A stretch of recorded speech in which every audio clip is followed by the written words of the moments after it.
ব্যাপারটা হচ্ছে যে আজকে খোলামেলা আড্ডায়, কাহনের খোলামেলা আড্ডায় আমি রয়েছি অলিভিয়া, আর আমার সঙ্গে আজকে যিনি রয়েছেন তাকে জোর করে আমরা মানে ব্ল্যাকমেল করে নিয়ে এসেছি। এবার সে কি বলছে শুনি। ব্ল্যাকমেল করে একদম তুলে একদম মানে গুন্ডা পাঠিয়ে নিয়ে আসা হচ্ছে। আমাদের সঙ্গে আজকে রয়েছে অপরূপা। শুনে নি ওর কেমন লাগছে এই আমাদের নতুন পডকাস্টে প্রথমবার এসে। মারাত্মক লাগছে, বেশ একটা অন্যরকম ব্যাপার। আপনাদের সাথে আমার আলাপটাও হলো, বহুদিনের ইচ্ছে ছিল আপনাদের সকলের সাথে আলাপ করার। অলিভিয়া, অর্ণবের আমি বিগ ফ্যান, তো ফাইনালি আমি আসতে পেরেছি কাহনে। আমার মারাত্মক লাগছে, এই পডকাস্ট আড্ডা আমার দারুণ লাগছে। এটা তো গেলেও একটু অন্যরকম, এবার আমি আমার মতো করে বলি, হ্যাঁ দারুণ লাগছে অলি, দারুণ লাগছে। আমরা দুই বন্ধু আজকে আড্ডা দিচ্ছি, একই সাথে আমরা দুজন আছি আপনাদের সাথে, ধরে নিন, কারণ অলিভিয়া আর অপরূপা একসাথে এবার আড্ডা দেবে, একটা আনকাট আড্ডা, তাই তো? হ্যাঁ, আনকাট আড্ডা। সেখানে যেমন অনেক কিছুই থাকবে, মানে কি থাকবে সেটা এখনই তোকে বলছি না, প্রথমে সারপ্রাইজ থাকবে। প্রথমে হচ্ছে এই যে কাহনের কাজের জন্য, এই যে তোকে আমরা ব্ল্যাকমেল করে বলছি আসতেই হবে, অফিসের পরেও তোকে আসতে হবে, বা হচ্ছে যখন আমরা মানে যখনই মনে হচ্ছে আচ্ছা এইটা নিয়ে একটু কথা বলা দরকার, আমরা দিন নেই রাত নেই মাঝরাতও নেই, আমরা ফোন করছি তোকে। এইটার জন্য কি তোর সাংসারিক জীবনের কোনো অসুবিধা হতে পারে? মানে এইটা কোনো ভাবে মানে ব্রেকআপ বা ডিভোর্সের দিকে কি যেতে পারে, মানে রেগে গিয়ে? তুই এত মিষ্টি করে যখন হেসে হেসে বলবি বা ডাকবি এত মিষ্টি ভাবে যে অপরূপা যায়, তাহলে সবকিছু ঠিক হয়ে যাবে। কিছু ভাঙা জিনিস থাকলে জুড়ে যাবে এত মিষ্টতার জন্য। তবে ওর ক্যামেরার উল্টো পাশে যে ভদ্রলোকটি রয়েছেন, অর্ণবের কথা বলছি, সেই ভদ্রলোকটি যখন খ্যাক খ্যাক খ্যাক খ্যাক করে বলবে যে না না আজকে আসতে হবে আয়, তো সেটা সাংসারিক কিছু বিপত্তির কারণ না হলেও আমার অনেক বিপত্তির কারণ, এবং আমাদের বন্ধুত্বের অনেক বিপত্তির কারণ হতে পারে। কারণ একতরফা এক বন্ধু শুধু খ্যাক খ্যাক করবে, আর একতরফা বন্ধু শুধু ও আচ্ছা তুই খ্যাক খ্যাক করছিস, বেশ তো কখন, আমার খুব ভালো লাগছে, এটা তো হয় না। তো আমিও খ্যাক খ্যাক করবো, দুই খ্যাক খ্যাক করে খ্যাকশিয়ালে মিলে লড়াই হবে। তো তবে তুই যখন এত মিষ্টি করে বলছিস, তুই যখন বলিস এত মিষ্টি করে, তখন তো সব ঠিকই হয়। মানে জোড়া লাগার প্রতীক অলি, ভাঙার তো নয়। তো এইটা নিয়ে এই তুই যখন বললি এই যে খ্যাক খ্যাক বা এই যে এই জিনিসটা, তো এই কাজ করতে গিয়ে, কাহনের কাজ করতে গিয়ে ঝগড়া ঝামেলা ঝঞ্ঝাট এগুলো কি হয় না? সবটা খুব স্মুথলি একদম ভালো করে জিনিসটা একদম হয়ে যায় কাজগুলো? উফ, দারুণ দারুণ প্রশ্ন। উত্তরটাও আমার ইন্টারভিউয়ারে জানা, তাও আমি আপনাদের জন্য বলবো। মানে আমি কি তাহলে একদম আনকাটি? মানে আমাদের সবার কাছে আনকাটি আমরা আজকে যাব। আর ব্যাপারটা হচ্ছে কাহনে তো চারজন মানুষ, মানে আমি বলছি যে কোর্ট একদম ছোট্ট সার্কেলটা, চারজন মানুষ। তারপর আরো একটা বড় সার্কেল আছে যেখানে আমাদের বড় দাদা দিদিরা আছেন, অর্পণ দা, সুদীপ্ত দা, সোমক দা, সিধুদা, তমজিৎ, সুভাষ, তারাও আছে। কিন্তু একদম আরেকটু যদি কাছের, আরেকটু যদি ছোট্ট ক্লোজ সার্কেলটার দিকে তাকাই, তাহলে আমরা চারটে মানুষ আছি: অর্ণব, অপরূপা, অলিভিয়া, কথা। তো অলিভিয়া সবসময় সবকিছু জোড়ার পক্ষপাতী, সবকিছু সামাল দেওয়ার একজন মানুষ।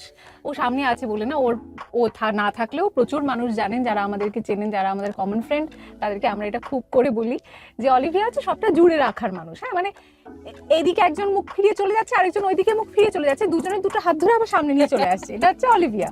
আচ্ছা, কথা ভীষণ মিষ্টি, ও এমনি বয়সে খুব ছোট, একদম পুচকি আমাদের বোন। ও হচ্ছে কাজটা কাজের মতো করে নিচ্ছে চুপচাপ, তারপর সমস্ত ঝগড়াঝাটি অশান্তি সবগুলো একটু নীরব দর্শক হয়ে থাকছে, নীরব ভাবে একটু দেখছে, শুনছে, বুঝছে, কিছু কমেন্ট দিচ্ছে না, তার কারণ ওর মনে হচ্ছে যে দাদা দিদিরা ঝগড়া করছে, করুক, ওরা আবার নিজেরাই ঠিক করে নেবে। আনন্দে তো আছেই কথা সবসময়। এবার আর দুজন, অর্ণব, অপরূপা, প্রচন্ড ঝগড়া করছে, প্রচন্ড মারামারি করছে, প্রচন্ড চুলোচুলি করছে, এবং চুলোচুলি করার পর মিনিট 15-20 হয়তো সময় লাগে, আমাদের আবার ভাবও হয়েছে। তো এটাই খুব ভালো দিক যে আমরা লড়াই করি। একটা ক্রিয়েটিভ প্ল্যাটফর্মে একসাথে কাজ করতে গেলে দুই বন্ধু লড়াই তো হবে। আজকে কাহনের লড়াই কেন, আজ থেকে অনেক বছর আগে যখন আমরা অন্য কোনো গল্পে, আমাদের নিজেদের স্টেশনের জন্য কোনো গল্পে কাজ করার সময় যদি মতান্তর হয়েছে, মনান্তর লেগেই থাকে, কিন্তু তারপর মিলমিশও হয়ে যায়। তাই কাহনের কাজ, প্রশ্নের একদম ছোট্ট করে উত্তর যদি দিই, কাহনের কাজ মোটেই সবটা কি সুন্দরভাবে সব গল্পর কাজ হচ্ছে হয় না, অনেক কিছু হয় তার মাঝে, অনেক মনান্তর লেগে থাকে। তবে মিনিট 15-20 না, মাঝে মাঝে তার থেকে একটু বেশি, তখন আবার অলি তখন হেল্প করে দেয়, যখন একটু ওই 15-20 মিনিটটা 40-50 মিনিট চলে যায়, অলি হেল্প করে দেয়। বাকি আমরা নিজেরাই বুঝে শুনে ব্যাপারটা 15-20 মিনিটে আমাদের আবার বন্ধুত্বটা আবার, যেহেতু বন্ধু, এটার মজাটা হচ্ছে যে যেহেতু আমরা কাজের সূত্রে এক বন্ধু নই, মানে আজ কাহন করি বলে আমরা বন্ধু হইনি, আমরা যেহেতু আগে বন্ধু পরে কাহন, তাই আমাদের বন্ধুত্বটা আলটিমেটলি জিতে যায়। হ্যাঁ, আর যখন মানে এই পুরো ঝামেলাটা হয়ে যাওয়ার পরে যখন দেখিস যে কাজটা খুব ভালো করে হচ্ছে, তখন কেমন একটা ফিল হয়? আলাদাই স্যাটিসফ্যাকশন।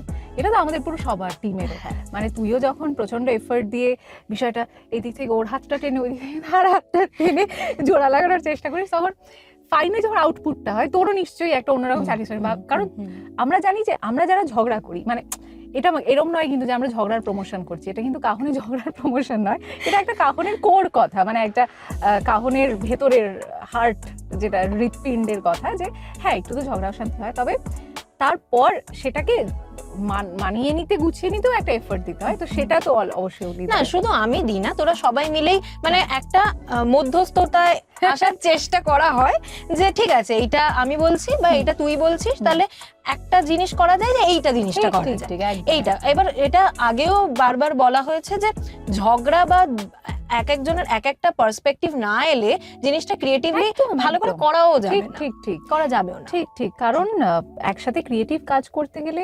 মনান্তর লেগেই থাকবে। এটাই ক্রিয়েটিভ কাজের মজা, যেখানে একটা গতে বাঁধা ডিউটি থাকবে, যেখানে একটা নির্দিষ্ট ধরনে তোমায় এগিয়ে যেতে হয়, সেখানে তোমার কিছু এদিক থেকে ওদিক হওয়ার চান্সেস কম। কিন্তু যেখানে প্রত্যেক মুহূর্তে কিছু সৃষ্টি হচ্ছে, সেখানে আমার মনে হচ্ছে যে এখানে না লাল রংটা বেটার লাগবে, আমার বন্ধুর মনে হচ্ছে এখানে সবুজটা হলে বেটার লাগবে। তো তার জন্য প্রত্যেকের একটা যুক্তি রয়েছে, কেন সবুজ কেন লাল নয়, কেন হলুদ নয় কেন নীল নয়, বা কেন হলুদ বা কেন নীল। তো এইটুকু থাকবে। আমার মনে হয় যে এই মুহূর্তে যারা যারা আমরা কাজ করছি সবাই কম বেশি সবার একটা নির্দিষ্ট মতাদর্শ রয়েছে বা নিজেদের একটা পয়েন্ট অফ ভিউ রয়েছে, সেখান থেকে তো অবশ্যই একটা মতান্তর যাই হোক হয়। সেটা তো হবেই। এবারে আসি তোর কিছু কিছু ঘটনা। আচ্ছা, সেই ঘটনাগুলো হচ্ছে না, সেরকম কিছু ঘটনা নয়, আমি বলতে চাইছি যে এই যে তোর একটা বার্তা মানুষের কাছে যে সিগারেট খাবে না, এইটা এতটা জনপ্রিয় হয়েছে এবং মানুষজন সত্যি কথাটা শুনে সিগারেট ছাড়ছে। এবং তার থেকেও মজার কথা হচ্ছে, আমরা বইমেলা গেছি বা বিভিন্ন জায়গায় মানুষজন আপনি অপরূপা ম্যাডাম, আপনি একবার বলবেন, মানে রাস্তাঘাটে ওকে দাঁড় করিয়ে বলছে আপনি একবার ওই ডায়লগটা বলবেন। তো এটা কেমন লাগে? বা হচ্ছে কোনো কারণে কি অকওয়ার্ডনেস বা এরকম কিছু মনে হয় যে রাস্তাঘাটে হঠাৎ করে দাঁড়িয়ে এই একটা কথা বলতে বলছে বা এই ডায়লগটাই বলতে বলছে, এটা কেমন লাগে? দারুণ লাগে অলি, এটা যে কি পরিমাণ ভালো লাগে। প্রথম কথা, এতজন মানুষের মাঝে একজন মানুষকে চিনে আরেকজন মানুষ এসে কথা বলছেন, এগিয়ে আসছেন। দেখ, আমাদের বন্ধু বান্ধব, পরিবার পরিজন, যাদেরকে আমরা, আমাদের পরিচিতিরা আমাদেরকে দেখে হাই কেমন আছিস বলে এগিয়ে আসে একরকম, কিন্তু যে মানুষটার সাথে আমার আলাপ নেই, যে মানুষটাকে আমি কখনো দেখিনি, সে যখন আমার নাম ধরে ডেকে বা আপনি কাহনের অপরূপা, বা অপরূপাটা না বলেও যদি আপনি কাহনের না, আপনি কাহনে আছেন না, এটা বলেও এটা একটা অদ্ভুত অন্য রকমের একটা শান্তি দেয়। তাই এখানে তো অকওয়ার্ডনেসের কোনো জায়গাই নেই। এবং আমি বলবো যে আপনাদের ভালোবাসায় কাহন সেই জায়গায় পৌঁছক যে কাহনের প্রত্যেক আর্টিস্টকে জনে জনে মানুষ চিনুক, জানুক। কারণ আজকে কাহনের যে কোর টিম, অর্পণদা, সুদীপ্তদা বা আমরা অলিভিয়া, অর্ণব, আমরা তো একটা চেষ্টা করে একটা জায়গা তৈরি করছি এবং সুবিধা হয় এটা একটা ভিডিও প্ল্যাটফর্ম, ইউটিউবে দেখাও যায়। কিন্তু আমরা যে এত বছর মানে নেপথ্যে কাজ করে এসেছি, সেটা ডাবিং হোক, সেটা রেডিওর কাজ হোক, এখন যদিও অনেকটাই রেডিওতেও আমরা লাইভ আসি অল, কিন্তু নেপথ্যে যারা কাজ করেন তাদের না কোনো একদিন কোনো এক সময় যদি কেউ চিনে ফেলেন, সেটার একটা অন্যরকমের আনন্দ থাকে। তো কাহন সেই প্ল্যাটফর্ম যে প্ল্যাটফর্ম আমাদেরকে কিন্তু প্রচুর মানুষের কাছে পৌঁছে দিচ্ছেন, আপনাদের কাছে পৌঁছে দিচ্ছে। এবার এতে কি হচ্ছে, আমাদের একটা বড় পরিবার তৈরি হচ্ছে, আমরা অনেক মানুষ একসাথে ভালো থাকছি, একসাথে ভালোবাসছি, একসাথে একে অপরের সুখ দুঃখ ভাগ করে নিচ্ছি। তো হ্যাঁ, এটা তো খুব ভালো লাগে। আর সিগারেট ছেড়ে দিচ্ছেন মানুষ, এইটা কিন্তু খুব বড় একটা ব্যাপার। দেখো, আমরা জানি না, মানে আমার প্রচুর বন্ধু বান্ধব মজা করে হোক বা ভেতরে চাপা ছিল সেটাই বলে হোক যে আরে এমনি বলে দেয় গো, তোমরা যাতে নাম বলো, তোমরা যাতে আরে এমনি বলে দেয় গো, তুমি কেন।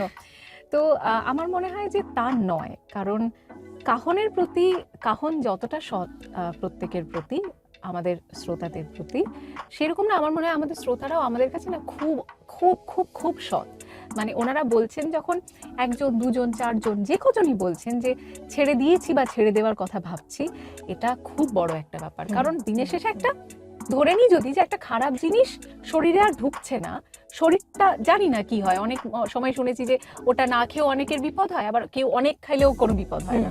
কিন্তু যদি ধরে নিই একটা খারাপ জিনিস শরীরে ঢুকছে না, সেখান থেকে ব্যতি রাখা যাচ্ছে, মানে মনে হচ্ছে যে না ওটা না খেলেও চলবে, তাহলে তো সেটা ভালোই হচ্ছে, খুবই ভালো হচ্ছে। তা আমার তো এটা একটা অন্যরকমের পাওয়া, সত্যি এটা কাহনের জন্যই সম্ভব। এবং লেখনীরও একটা বড় ব্যাপার আছে। আমার যেটা মনে হয় যে যে কথাগুলো আমরা বলি, সেই কথাগুলো যখন কেউ একজন লিখছেন, কেউ একজন সেটাকে গোছাচ্ছেন, সেটারও একটা ব্যাপার আছে। সেটাও খুব ক্যাজুয়াল ভাবে লিখতে পারারও একটা ক্ষমতা থাকা দরকার, সেটা অবশ্যই অর্ণব লেখে। তো কাজেই আমার মনে হয় যে ভালো, বিষয়টা ভালো। এখনো যারা শুনছেন, জানি খুব কঠিন, সম্ভব না, তারপরেও যদি সম্ভব হয় ছেড়ে দিতে পারেন, তাহলে দিনের শেষে হয়তো একটু হলেও লাভবান হতেও পারেন। মানে গ্যারান্টি নেই যে হবেনি, কিন্তু হয়তো একটু বেশি লাভবান আপনি হলেন। হ্যাঁ, আর আমরা সেটাই সবসময় চাই যে একটুও যদি লাভবান হতে পারেন, সেটা আমাদের কাছে অনেক বড় প্রাপ্তি। তাহলে আমি বলবো যে একবার তুই বলে দে। আচ্ছা, একবার বলে দিই। তাহলে একবার বলেই দিই, সিগারেট বা তামাকজাত দ্রব্য খাবেন না প্লিজ। এতে ক্যান্সার সহ আরো অনেক রোগ হয়। কাজেই ছেড়ে দিন, পারলে আজ থেকেই ছেড়ে দিন। যদি নাই হচ্ছে তাহলে একটু একটু করে ছাড়ার চেষ্টাটা করুন। হয়েছে? আচ্ছা, এইবারে একটু একটু কাজের প্রশ্নতে আসি। সেটা হচ্ছে, তুই বারবার যেটা বলিস যে আমার একটু মানে দুঃখ বিলাসিনী চরিত্র করতে ভালো লাগে। তো কেন ভালো লাগে তোর ওই চরিত্রগুলো? কেন ভালো, মানে তোর কাঁদতে ভালো লাগে নাকি তোর মানে কষ্ট পাচ্ছিস এই অনুভূতিটা ভালো লাগে, কোনটা ভালো লাগে? এইটা না উত্তর নেই, মানে এটা না উত্তরটা আমি যদি খুঁজে পেয়ে যাই তাহলে আমার মনে হবে যে আমি একটা যুদ্ধ জয় করলাম।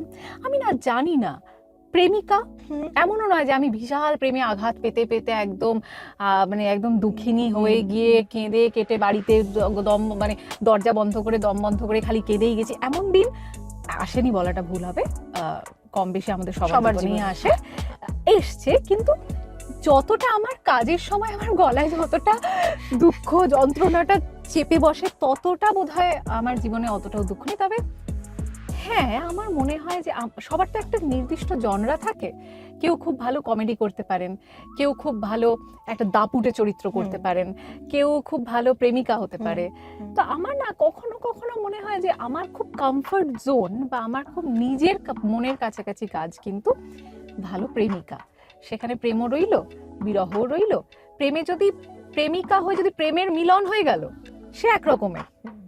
কিন্তু তার থেকেও বেশি ভালো লাগে যদি মিলনটা হলো না, যদি টাটা বাই বাই হয়ে গেল। তো ওই যে গলায় দলা পাকানো কষ্টটা, চাপা কষ্টটা, হ্যাঁ, কারণ আমি না সবসময় তো সবাই সবকিছু হয়ে উঠতে পারে না। আমি তো অপরূপাই থেকে যাব, অপরূপাই থাকলো। কিন্তু চরিত্রের মধ্যে দিয়ে না অনেক জীবন বাঁচা যায়। এই লোভেই কিন্তু আজকে দেখ ঘুরে ফিরে আমাদের সবার এই ইন্ডাস্ট্রিতে আসা, যারা যারা এই কাজের সাথে যুক্ত, সবাই কিন্তু এই ঘুরে ফিরে আমরা না বিভিন্ন চরিত্র বাঁচতে পারি, এটার একটা আমাদের লোভ আছে। তো সেই জন্যই আমার মনে হয় যে এটা একটা ব্লেসিং যারা আমরা এই প্ল্যাটফর্মে রয়েছি এবং যারা এইভাবে ভাবি যে বিভিন্ন চরিত্র বাঁচবো। তো হ্যাঁ, ওই কষ্টটা নিজের জীবনেও কষ্ট পেয়ে 2-4 দিন যে সারাদিন শুধু ঘরেই বসে থাকবো, কাজকর্ম করবো না, এটা আমি খুব একটা মেনে নিই না। কষ্টটা একটা সময় কাটিয়ে উঠে কাজে ফিরতে হয়। কিন্তু চরিত্রের ক্ষেত্রে ওই কষ্টগুলো আমার খুব, যেহেতু আমি নিজে ওইটা ফিল করি, তাই ওই চরিত্রগুলো ফুটিয়ে তুলতে আমার দারুণ লাগে। আমার বিভৎস লাগে, আমি বলে বোঝাতে পারবো না। মানে তুই যদি আমাকে বললি আজকে যে অপরূপা একটা দাপুটে ইন্সপেক্টর আজকে দেখিয়ে দে তুই, আমার সেখানে ডাউট থাকবে যে ঠিক আছে চল চেষ্টা করি, তোদের গাইডলাইন্সে অর্ণবের ডিরেক্টোরিয়ালে চেষ্টা করে দেখি, হয়ে যাবে হয়তো। কিন্তু যদি তুই বলিস অপরূপা একটা চরিত্র, মেয়েটা 5 বছর 10 বছর ভালোবাসলো কিন্তু প্রেমটা পরিণত হলো না, তুই একটু ফাটিয়ে দে আজকে, আমি বলি এক্ষুনি মাইক অন কর, এক্ষুনি আমি বসছি, আমি পুরো একদম সঙ্গে সঙ্গে করে আমি সঙ্গে সঙ্গে রেডি। মানে আমার আর কোনো ওখানে কোনো সেকেন্ড থট নেই। ডিরেক্টর যদি বলে এটা হচ্ছে না, মানে দূর তুই জানিস না, থাম আমি বলছি যেটা ওটাই হচ্ছে, এই হচ্ছে ব্যাপার। হ্যাঁ, তো এই চরিত্রের কথা যখন উঠলো তখন হচ্ছে এই অফিস সামলিয়ে বা কাহনের বিভিন্ন কাজ সামলিয়ে তারপরে একটা চরিত্রকে নিয়ে ভাবনা চিন্তা করা, সেটা করতেই হবে, কারণ চরিত্রটা আরো যেন জীবন্ত হয়ে ওঠে, আরো সুন্দরভাবে আমরা ফুটিয়ে তুলতে পারি, সেইটার জন্য এই যে চিন্তা ভাবনা করা, এটা অনেকে আছে আমি দেখেছি যারা ভাবেন যে আমি গিয়ে সঙ্গে সঙ্গে ইমপ্রম্পটু করে ফেলবো। এইটা কতটা ঠিক, বা হচ্ছে সেই চরিত্রটা নিয়ে ভাবনা চিন্তা করতে হবে, সেইটা কিভাবে করা উচিত, বা কিভাবে ভাবনা চিন্তা তুই করিস একটা চরিত্রকে নিয়ে? প্রথমেই বলি যে এই যে অনেকে ভাবেন বললি যে স্টেজে করে দেব, এটা খুব ভুল একটা প্রসেস। কিন্তু এর মধ্যে প্রচুর গুণী মানুষ আছেন যারা উতরে দেন, কারণ তাদের অধ্যাবসায়টা এতটাই সঠিক, তারা এত বেশি পড়েছেন, এত বেশি জানেন চরিত্র নিয়ে, যে একটা দুটো কাজ চরিত্র না দেখে গিয়েও না তারা স্টেজে কিন্তু ফাটিয়ে পারফর্ম করে বেরিয়ে যায়। তুমি কিন্তু ধরতেও পারলি না যে মানুষটা আজকে স্ক্রিপ্টটা না পড়ে এসছেন। সেরকম মানুষ হাতে গোনা।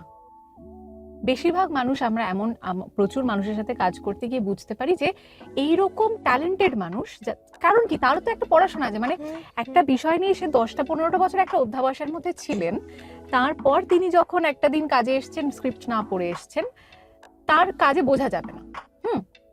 কিন্তু এমন অনেক সময় হয় যে না পড়ে এলে আমরা রীতিমতো আমরা নিজেরাই আলোচনা করি যে পড়ে আসেনি, বোঝা যায়। তো এটা খুব খারাপ একটা প্র্যাকটিস। যতক্ষণ না আপনি মনে করছেন যে বা তুমি মনে করছো বা তুই মনে করছিস, যেই আছেন উল্টো দিকে ধরুন, যে না আমি এই চরিত্রটায় মানে আমি এই কাজটা খুব ভালো পারি, আমি ফাটিয়ে দেবো আজকে, ততক্ষণ অবধি ওই কনফিডেন্সটা না আসা অবধি আমাদের সবারই পড়ে নেওয়া উচিত, চরিত্র তৈরি করে নেওয়া উচিত। আর হ্যাঁ, আমারও কিন্তু ফাঁকি হয়, আমার কিন্তু বেশ কয়েকবার ফাঁকি হয়। কেমন ফাঁকি হয়? ধর আমি জানি যে ছোট চরিত্র, আমাকে আমার ডিরেক্টর সাহেব আগেই বলে দিয়েছেন যে শোন না 3টে লাইন, দুটো লাইন, 2টো লাইনের জন্য হয়তো সেই গল্পটা যদি আমার কাজের মানে কাহনের কাজের সূত্রে পড়া নাও হয়, তাহলে আমি আর পড়ার এফোর্ট দিই না, যে আর 2টো লাইন বলেছে ও অর্ণব করিয়ে নেবে। কিন্তু যদি জানি যে চরিত্রটা একটু ইম্পর্টেন্ট, সেটা হতে পারে যে মিনিট 5-এর জন্যই আসবে, কিন্তু ইম্পর্টেন্ট চরিত্র, প্রচুর শেড রয়েছে, বা তার ব্যাক স্টোরি, আমার হয়তো ডায়লগটা দিয়েছে 4টে, কিন্তু তার ব্যাক স্টোরিটা যেটা এস্টাবলিশ হয়েছে, একটা কঠিন একটা তার জার্নি রয়েছে, তখন তো চরিত্রে তৈরি হয়ে আসতে হয়। তো আমি প্রেফার করি চরিত্রে তৈরি হয়ে আসা, চরিত্র নিয়ে ভেবে আসা। প্র্যাকটিস মানে তো স্ক্রিপ্টে লাইন বাই লাইন ডায়লগ না করলেও হয়, সব চরিত্রটা কি করে, কিভাবে বসে, কিভাবে খায়, কিভাবে হাঁটে, কি জামা কাপড় পরে, এইভাবে ভাবলেও হয়ে যায়। মানে আমি ওইভাবে তৈরি হইনি। এবারে আমরা একদম শেষের দিকে, বেশ তো আমাদের বেশ কয়েকটা কমেন্ট এসছে যে তোর নারেশন শুনতে চান। আচ্ছা, ঠিক আছে, যে তুই গল্প নারেট করছিস। আচ্ছা, তো এইটা নিয়ে তুই কি বলতে চাস? আমি বলার আগে আমি ক্যামেরার ওখানে যে ব্যক্তিটি 4টে চোখ নিয়ে বসে আছেন তার দিকে একটু তাকিয়ে বলতে চাই, আমি কি সুযোগ পাবো দাদা? বিষয়টা হচ্ছে যে ন্যারেশনটা না, আমি ব্যক্তিগতভাবে আমার মনে হয় যে আমার এখন অনেকটা শেখা বাকি, এবং আমি প্রতিনিয়ত শিখছি। আমি প্রচুর গুণী মানুষ আমাদের সাথে কাজ করেন, তাদের ন্যারেশন তো শুনছি, দীপদা কাজ করেন, এবং আমাদের অর্ণবের ন্যারেশনের মধ্যে একটা অন্যরকম কারিশমা আছে, তো ওনা ভীষণ ইনোসেন্ট, ওর ইনোসেন্সটা আমার ভীষণ ভালো লাগে।